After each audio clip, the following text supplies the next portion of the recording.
If I recall correctly, Lehigh, you need to complete 30 credits. There are 12 credits that are mandatory, for which you have to complete. And mandatory doesn't mean that, okay, these 12 credits needs to be only these 12 credits, but you have a bunch of options like some 15 to 20 coursework, out of which you have to choose 3. So even in the mandatory list, you have lots of options. And Lehigh's mandatory list is, I would say, something that every person should relish, is because the mandatory list is particular and so basic that every industrial engineer should have under its belt. So something like stochastic programming or something like simulation, which are like the ground concepts of industrial engineering. And in terms of the other credits, that is like about 18 or remaining credits, you are allowed to take as per your need. You can take from computer science, you can take from business school, so you can take from, as I said, healthcare systems engineering. And in fact, if I remember, since I mentioned earlier, I did an internship. My 6 credits, that is 3 courses, were from my internship project. So that means that when you are working, it's not just you have to work and then learn. You can actually apply those projects and whatever you are learning to actually convert it into credits, which I believe is not available in many universities, which is a real plus point.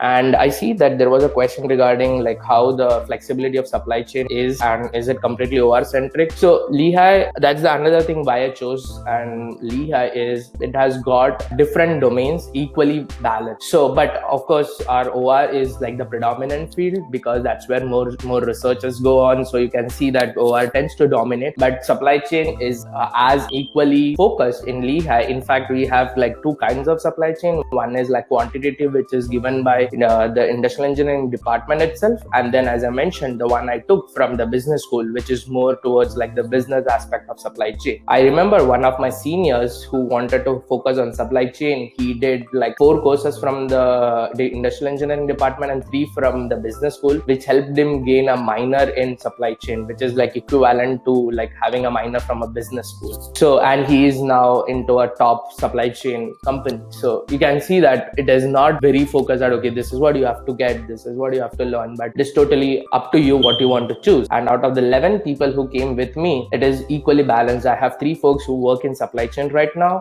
4 in analytics, including myself, and 3 in continuous process improvement, and 2 in Six Sigma.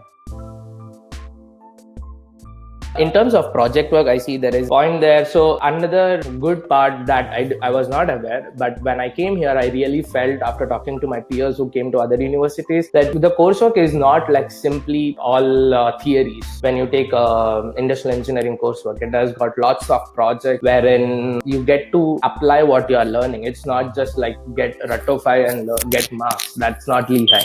And at the same time, Lehigh, there is a reputation of Lehigh that a 3.3 from Lehigh is equivalent to, say, I would say 3.7 or 3.8 from some universities like Arizona, wherein it's not very difficult to get marks. I'm not degrading Arizona in this, but because I have friends there, I know what their experience was. So it's not easy in terms of getting a GPA at Lehigh. That actually speaks, or the reason behind it is not just marks that they focus. It is all about project wherein you have to apply your skill set and get results out of it, and then you actually compete with the peers, and then it's a GPA because it's not like a actual percentage, it is a percentile. So that's where it becomes really difficult in terms of scoring like 3.7, 3.8 every semester. So that's something that I would make sure that people have in mind. If you don't have a 4.0 at Lehigh, doesn't mean that you are in the top tier.